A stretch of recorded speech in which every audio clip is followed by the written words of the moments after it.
I'll keep checking. Yeah, I've got it here Bill? too. I just have to refresh once in a while, but yeah, do. On the air. Okay, all right, folks, the red light's on and we are on the air. So I want to welcome everyone this evening, and would you like to join us in the Pledge of Allegiance to the flag? I pledge allegiance to the flag of the United States of America and to the republic for which it stands, one nation, under God, indivisible, with liberty and justice for all. Okay, Mary, roll call. Olson. Here. Collins. Here. Johnson. Kellum. Here. Kapczynski. Here. Coburn. Here. Okay, first that we have on the agenda, this is a public hearing, and this is the for City's Community Development Block Grant Plan. We had formed a task force to come up with how we're going to be allocating our new funds that we're receiving since we became an entitlement community in Albany. Once you start for the last census of being a 50,000 population, then it opens up a new door for federal funds. And so it took us kind of a couple years to really kind of get established over how we were going to be allocating these funds. So with the task force, from there, we came up with the plan. We came up to form a community development block grant commission, and we do have some of our commission members here this evening. And with that, we have the plan now that needs to come for action with the council. But with tonight, we'll be just receiving public testimony over it, but we will not be taking action tonight until next month. So, Ann, would you like to? Let me go ahead and open the public hearing, which would be at 7:17 p.m. So go ahead. Thank you, Madam Mayor. Ann Catlin, City of Albany Community Development Department. Just wanted to briefly touch on what is before you tonight and is open for the public hearing. The City of Albany is receiving Community Development Block Grant funding through HUD, the Department of Housing and Urban Development. And one of the requirements is that we develop a plan and let the public know about that plan and how we're going to spend the money to further efforts to improve community development, economic development, remove blighting influences, and primarily help low-income people in the City of Albany. And as the mayor noted, we've been working over the last year to get lots of programs up and running. So there is a fiscal year program that is just getting underway that's actually a 13-14, and then we also have a 14-15, which would start in July. And in those 2 years, we're doing a variety of projects: housing rehabilitation, we're rehabilitating a few public facilities, Sunrise Park, Periwinkle Path, a lot of economic development projects, helping microenterprises, small grant program, helping people get the tools that they need to grow jobs. And then public services is a big category where you may hear from some folks tonight.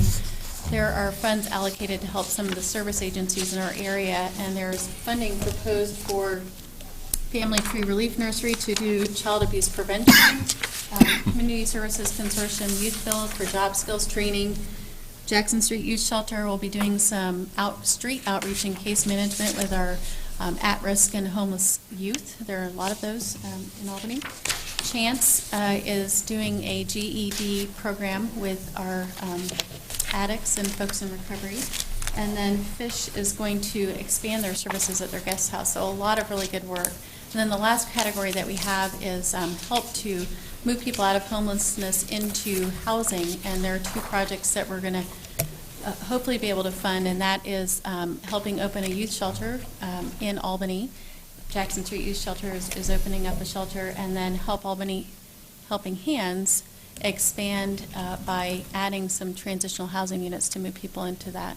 So that's in two plans. Those programs are covered there. And then the other two plans that are before the public for comment are the analysis of impediments to fair housing choice and fair housing plans. So we've done fairly detailed analysis about fair housing choice, and there are proposed measures to further fair housing in Albany, primarily education and outreach. And then the last plan is our citizen participation plan. So with that, I'll finish and happy to answer questions. Okay, any questions? Okay. So for signing up, and was Joanna Zimmer, did you want to come forward? I noticed Wanda, you scratched your name off, so. I should have scratched my name off too, Madam Mayor. I thought it was just a sign-in sheet, but for the record, Okay. I do support the CDBG program. Okay, all right, okay, thank you. And so Mary, if the tape didn't pick that up, we have the name and address signed up here. Okay, is there anyone that would like to come forward and speak on this CDBG grant plan? Okay, all right, so not seeing anyone. Then we will close the public hearing at, or no, we're to continue the public hearing, correct, Ann? No, you can No, close the you public can close hearing, it. but the public comment period is going to remain open until May 14th, and then if there are Okay. any substantial comments, I will let you know about that, but you're only required to hold the one public hearing. Last Okay. year, we didn't have any substantial comments. I'm not expecting any, but the one item I did bring to your attention Monday is that I'm still working on environmental reviews, and I may have a proposal tweak in some, how we allocate some funding for May 14th, but Okay, all right, okay, with that, I'll close the public hearing at 7:20 PM. Okay, anything else then on this item? Ann or Mark? Nope, okay, thank you, folks, thank you. Okay, next is second reading of ordinance, and this one is on the medical marijuana facilities, the restrictions for it. And Jim, did you want to? Which, should you want me to read the first ordinance first? That you have two of them that are set there? Just the first one. All right, an ordinance of the City of Albany imposing local restrictions on medical marijuana facilities and declaring an emergency. This is the one that has the title prohibited within 300 feet of residential use. It's on pages 109 and 110 of your packet. Okay. Although we have a revised one. Well, we have the that you gave revised us. one on the dais. Beg your pardon, right, Yeah. that's the one. Okay, Same title. all right. This is the one we discussed, Linda. Yep, this is the one that had the corrected version on it. So, did you want to read what's on number one, so people in the audience would know? Okay, I'm going to read the limitation language. In addition to such limitations and regulations as may be imposed by state law on medical marijuana facilities which dispense marijuana pursuant to ORS 475-314, no such facility nor any person operating as an employee or agent of such facility shall operate, locate, or dispense marijuana within 300 feet of any property zoned residential as described in Article 3 of the Albany Development Code, or zoned mixed use as described in Article 5 of the Albany Development Code, and the office, professional, and neighborhood commercial zones as described in the Albany Development Code. This restriction does not apply to property that is zoned industrial park, light industrial, or heavy industrial. Okay. All right, council? Move for adoption of the resolution, It's an ordinance. Move for adoption of the ordinance. of the ordinance. Yeah. Okay, all right, discussion? Okay, yeah, Rich?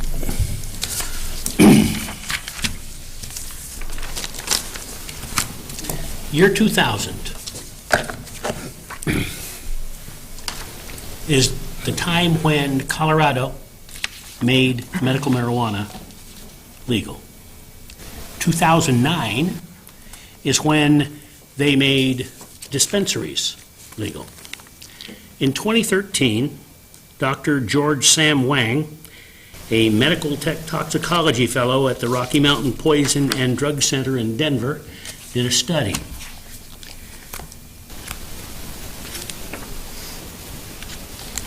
Wang's team compared the number of children treated in the emergency room for marijuana poisoning before and after the dispensary law was enacted.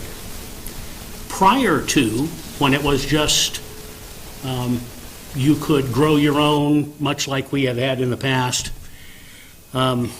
between 2000 and 2009, there were 790 cases of children under 12 who were taken to the emergency room, and they spent someplace between a couple, 3 hours in the emergency room to up to a little over 3 weeks, depending on which one it was, detoxifying, and then, well, the longer ones were more about complications.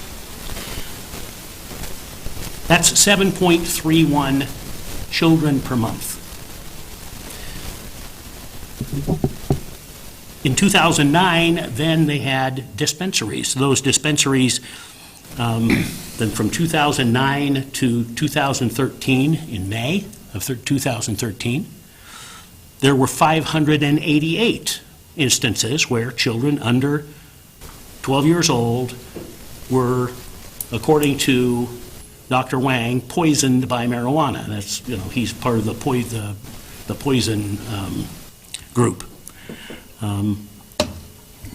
Mountain Poison and Drug Center. At any rate, that's 14.71 children per month. The difference, according to them, everything they could come up with was the fact that there were dispensaries. Now, I wasn't there, I don't know. But realistically, if it seems to have doubled, and it seems to have doubled, we're talking about 1,400 children here.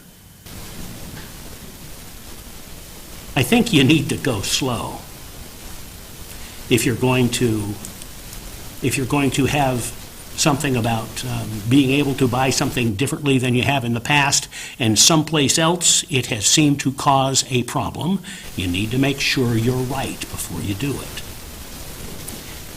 In Oregon, in 2004, the voters voted on whether or not to have dispensaries, and it went down 57 to 43. In 2010, it came up again, and it went down 58 to 42. Now, I don't know the exact number. Floyd had it and told us. In Lynn County, we're talking about 65, 66, 67, something like that, to 30-something. Now, when people tell me that this is inevitable, when it's 57 to 43, that doesn't sound inevitable to me. Finally, the Oregon legislature, after hearing that people of Oregon voted this down twice, big time. I mean, the state voted it down, said no. Lynn County said hell no. I mean, the numbers were such that it was said that Obama had a landslide, and this is twice as much as Obama had. I mean, if we're talking about the landslide. I think almost everyone will agree they screwed it up, one way or another. What they did do is when they recognized that it could cause problems like this, they said there's going to be 1,000 feet away from any school. Now, you can say that it's there to protect the building, but I think everyone knows it's there to protect the kids. If it's 1,000 feet that you demand away from a school, I mean, the reason to do it is not the school. The reason to do it is protection of the kids. Therefore, from my perspective, it is reasonable if 1,000 feet is necessary, then 1,000 feet is necessary wherever any group of kids is going to gather. Now, I am not in favor of dispensaries in Albany. There's no, and this is not some artifice to get to that, other than just plain say, I'm not going to vote for it. But I don't think you can reasonably say that we're going to protect this thing and that thing and the next thing if across the street from Memorial Middle School it is verboten, then someplace, because there are children around, then on Ferry Street, there are children around. I mean, if what you're protecting is the children, you need to deal with the children, not. So basically we have a choice. We can say, you know, we don't know what's going to happen, but we're going to err on the side of kids, or we're going to err on the side of the purveyors of marijuana. That's the choice you got.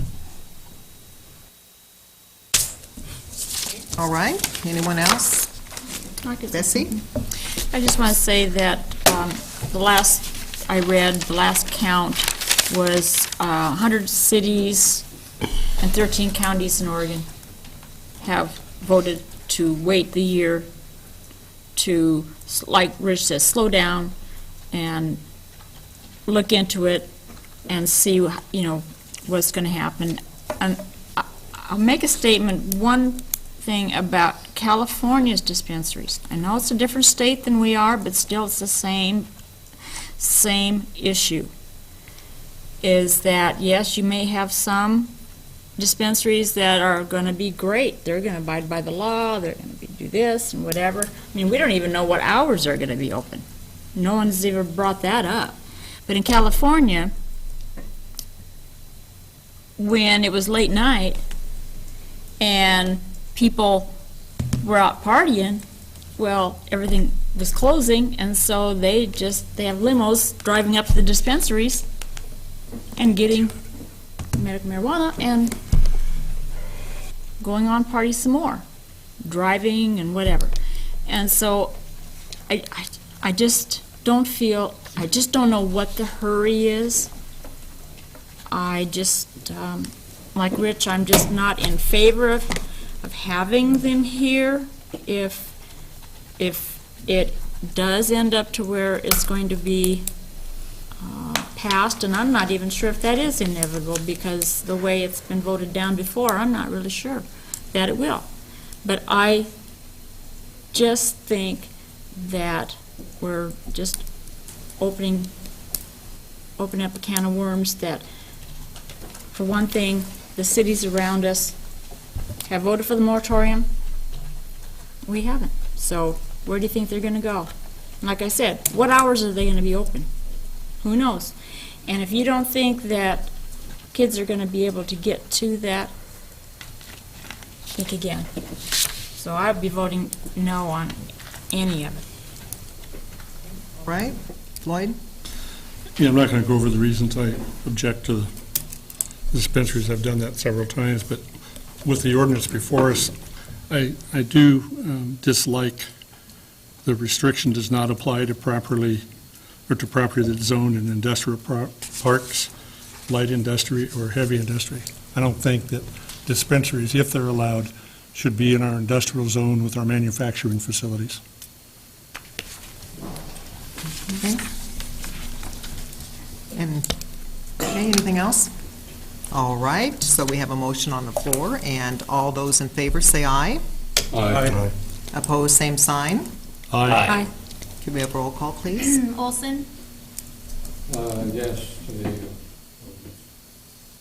Collins, No.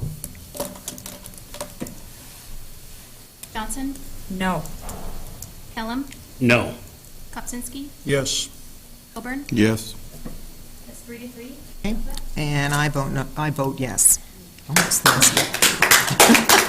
almost ended up saying no, but, yeah, and I know, you know, folks, we, you know, really need to respect both people's sides on this. It has been a very contentious issue. I knew it was going to be as soon as it came to us last fall, and I've just find people are kind of polarized on both sides of the issue, and I just hope maybe this can be sort of more of a balance.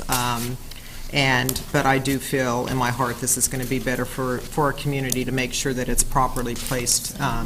If the dispensaries do come in, or if we have more than what we have, they're going to be properly placed within the community. So, okay, all right, with that, thank you, folks. And the next item then, council, we won't be taking that up because we've already just passed this other, the ordinance that includes the industrial exceptions. So. Okay, all right, thank you. And next is business from the public. Is there anyone here that would like to bring an item forward? I want to say good job, guys. Good job. Well, thank you. Right on. Go back Yeah, 11. thank you. Okay, yeah, Jeff?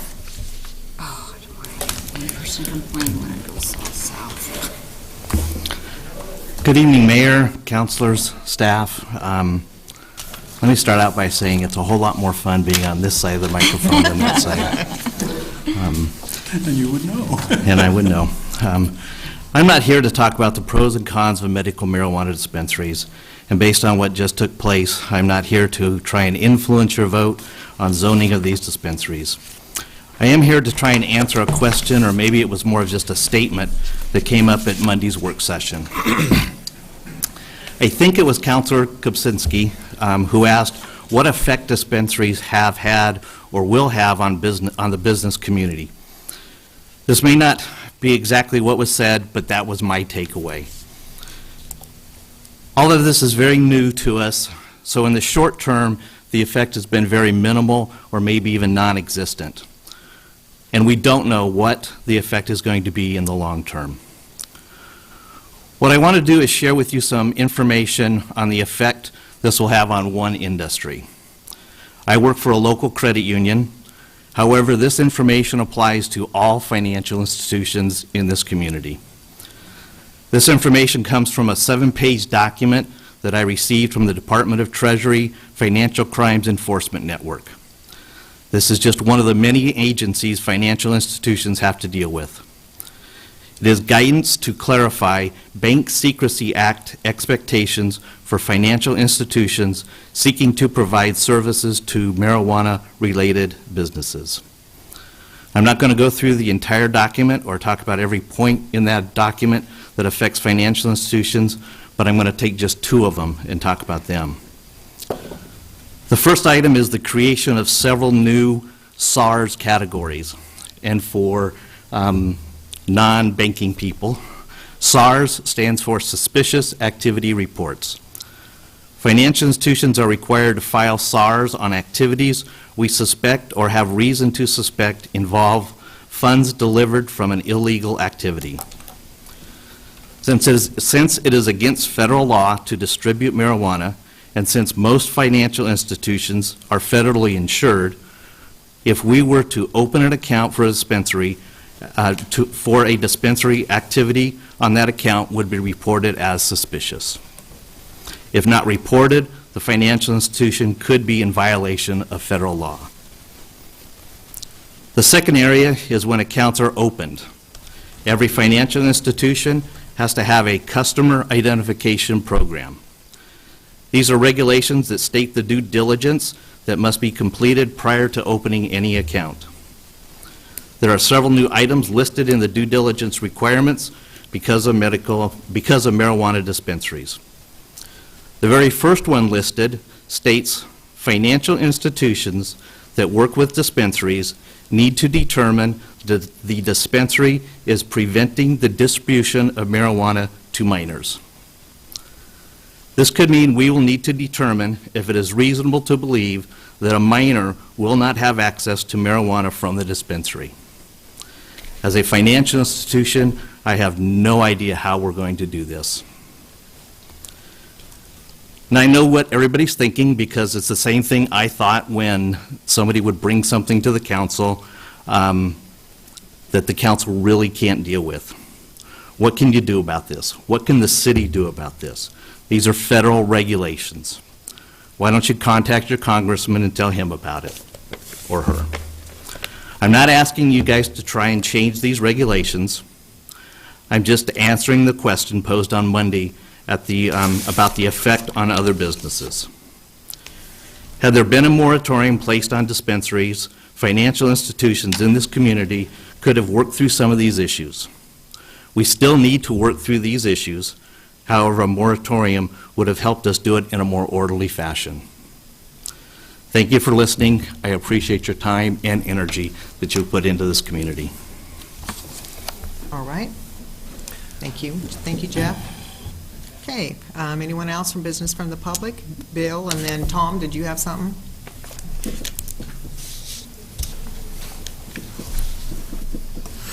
Thank you, Mayor. Members of the council, my name is Bill Root, R-O-O-T. I live at 2634 Northwest Valley View in Albany. And I was approached today by one of the members of the North Albany Neighborhood Association with a question. And I said, okay, I'm going to be at the city council meeting tonight, so I'll put the question in somebody else's ear. The question was, what can we do to encourage somebody to move in at Ray's old location? The people in North Albany enjoyed having a general merchandise grocery store that was convenient. It's not convenient for us to go to Safeway or Fred Meyer's or heaven knows Albertson's gone too. And it's certainly not convenient to go all the way out to Walmart. So is there something that the city can help, maybe offering some tax relief or whatever, to encourage somebody to move in there? If there is, we encourage the city to provide whatever means that they can to encourage somebody. One of the things that we don't want to see is we don't want to see something like this Safeway down on Pacific that just ends up being vacant for years and years and years. So what we did, Bill, was soon as it was announced that we heard about it, last year, is then, Kate Portia did a market, kind of like a market study, put together like a portfolio to give to the property owner to sort of market Albany, and sent it off to many of the other retailers that, might be a good fit for North Albany. And it's sort of in the hands of the landlord, the property owner, trying to, work out a deal with someone. We can't make a store open up in the community, but we did, really make it look like we're very open and open to a conversation if that arises, but we haven't seen, anything. So have you, Floyd, or No, I just want comments? to mention that was not our sole action. We joined with Amadec and the Chamber to provide a community front to go to the marketing firm and to potential people looking at the site, knowing that it's just not the city behind it, but it's the Chamber behind it and Amadec behind it, and that we would do whatever we could to encourage them to come here. Yeah. So we've not been sitting on our hands, and we've been working in conjunction with our partners in the community. And that was one of the things that was brought up, was that if the Chamber of Commerce can do anything about it, promoting it, that would be fine. The North Albany Neighborhood Association will do whatever they can to help promote it. If there's anything that we can do, we would certainly like to get involved if we can. That's great. Okay. Yeah. Well, I can say you don't have to live in North Albany to miss Ray's. Yeah. I miss Ray's, too. It's to the point where, maybe I shouldn't say this, but I will. My wife will not trade at Safeway because they closed that one down. And because of that, if there's anything in the paper for a Safeway ad, I have to go get it. Thank you. Yeah. Thank you, Dick. Yeah, all right, thank you, Bill. Yeah, Tom?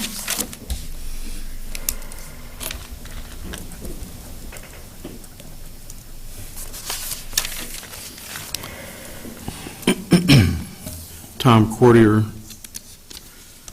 2240 Northwest Park Terrace in North Albany. I am really disappointed in the council's decision about this marijuana stuff.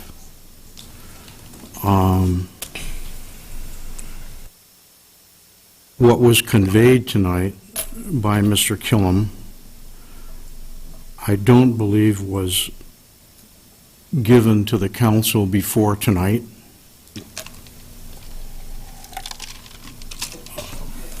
But what happened tonight, it strikes me, fits the definition of how this council works.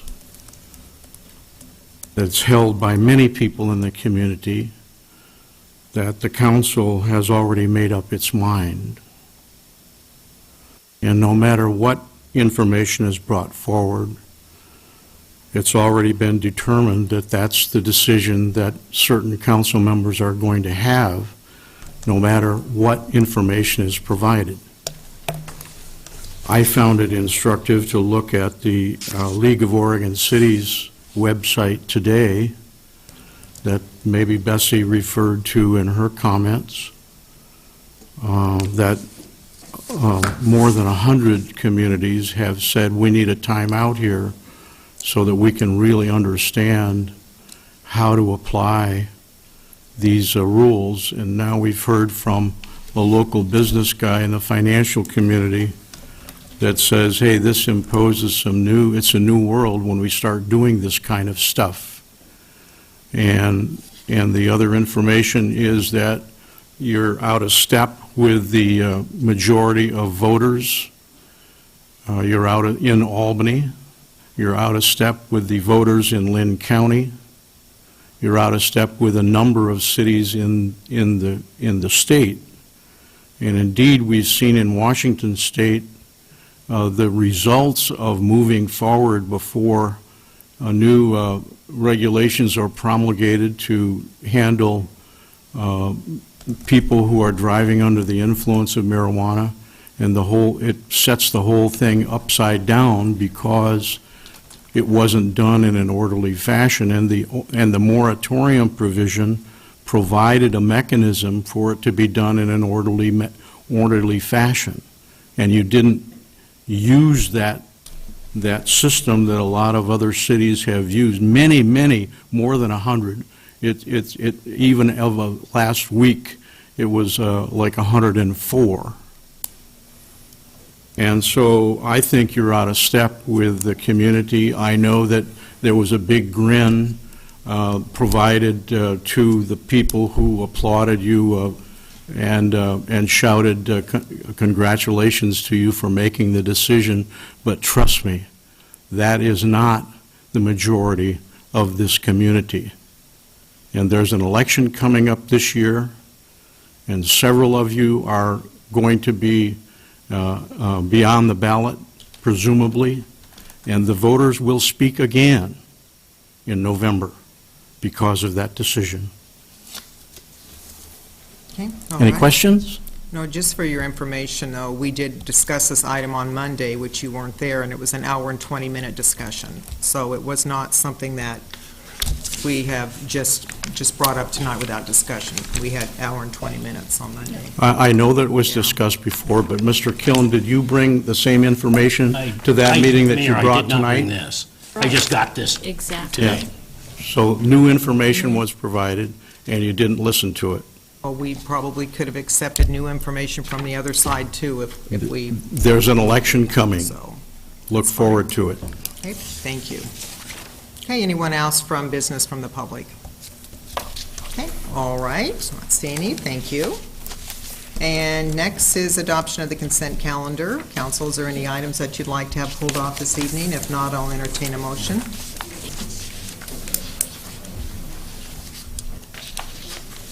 Move adoption of the consent calendar. Second. Okay, all those in favor say aye. Aye. Opposed, same sign. Okay, motion carried. All right, short agenda this evening, business from the council. So, Bessie, anything? Well, I had a question. I was wondering why the business from the public was moved from before the marijuana issues to Well, after.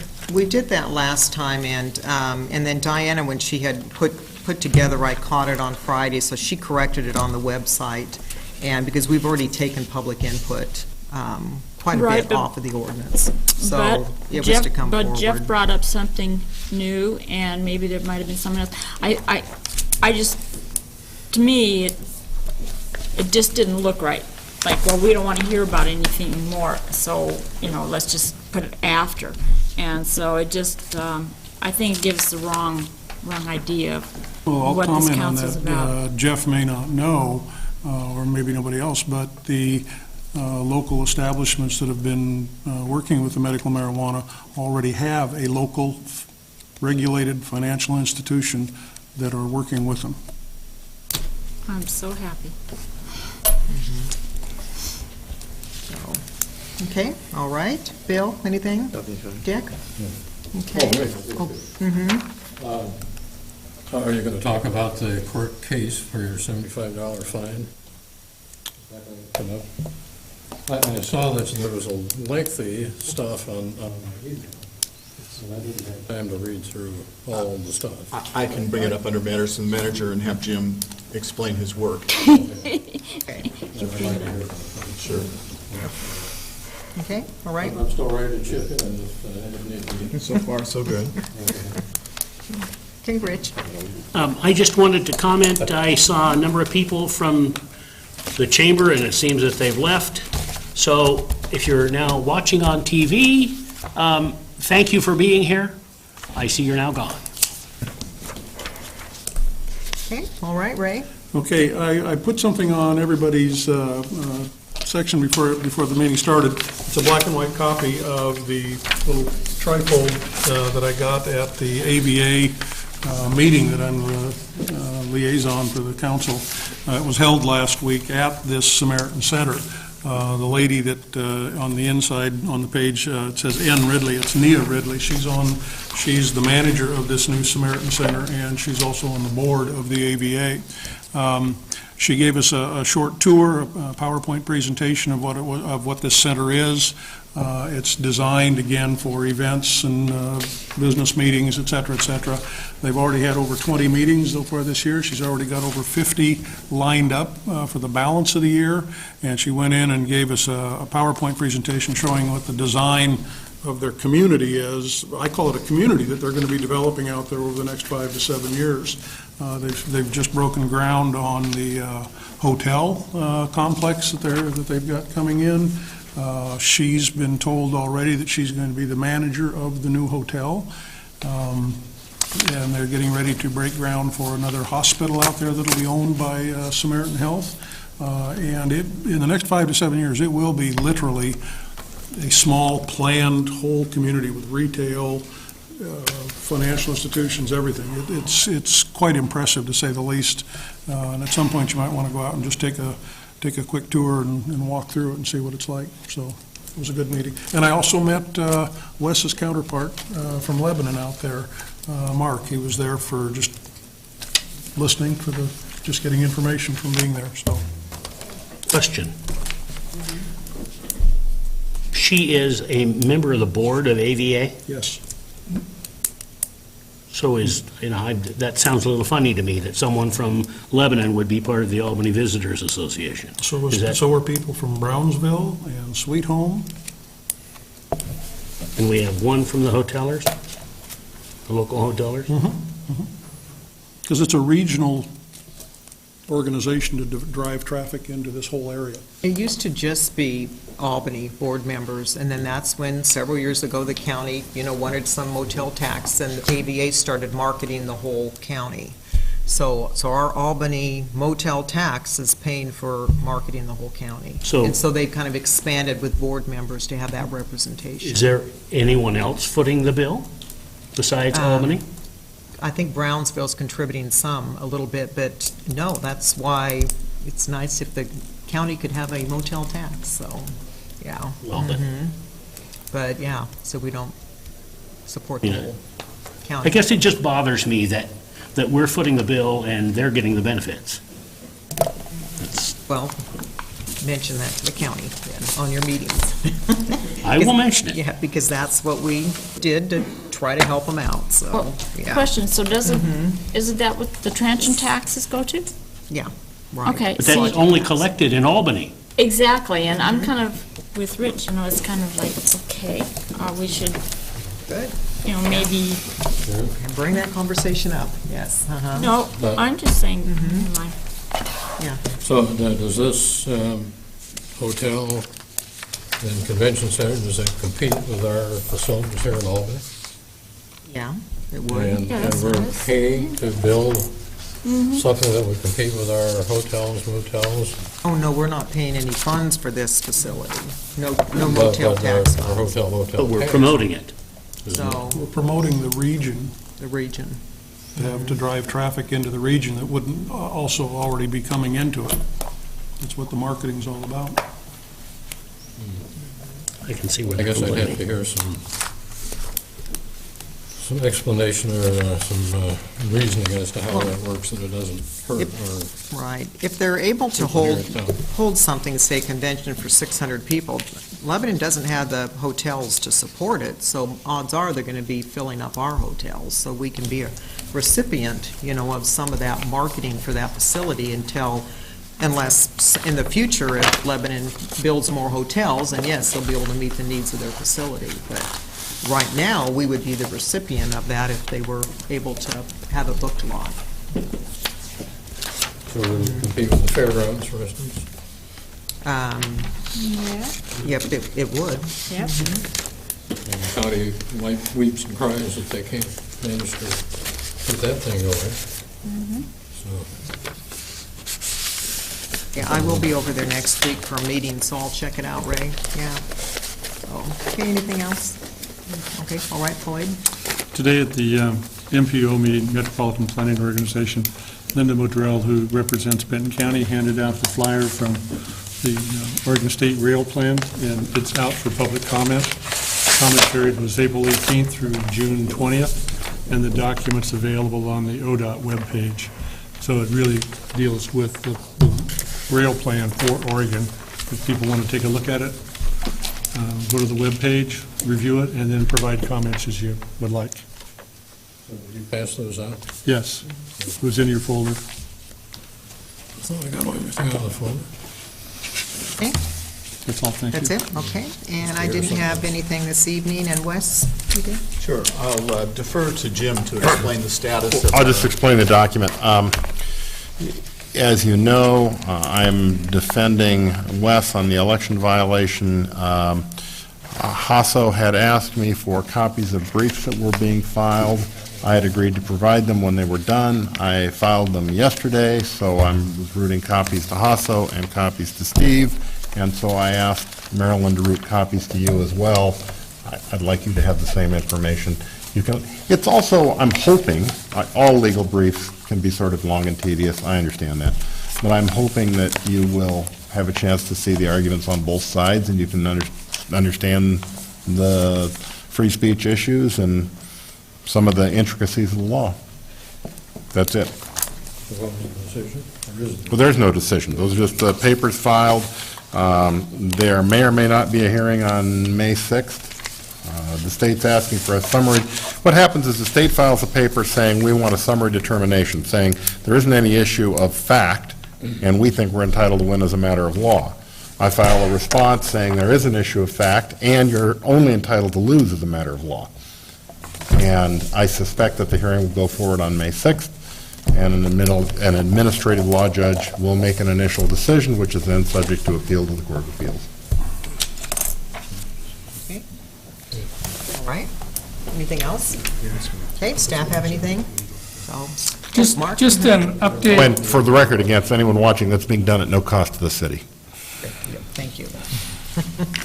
Just giving council an update on our STP fund agreements that we have with ODOT. If this is money that comes from the federal government, and we exchange it with ODOT. We use this money for capital projects. And we bring these agreements to council for approval. Now, as projects get completed, and there's funding left over from one project, we can apply that to future projects. And there was about $220,000. This isn't found money that we weren't aware of. We've been budgeting for it, that we didn't use in previous projects that now we're adding to our agreement with ODOT for Main Street and North Albany Road, adding about $223,000 to that agreement. Wanted to let you know, since you were the ones that approved the original agreement, we were just going to process the amendment at the staff level. There'll be another amendment coming up when we can apply the 2014 funding that we're anticipating coming through the MPO, which was approved today. So anyway, just a heads up, since we brought the original agreement to council. Okay, questions, Mark? All right, okay, is that it? So our next meeting is a work session May 12th, and we have regular session May 4th and 14th, and with that, we adjourn. Thank you.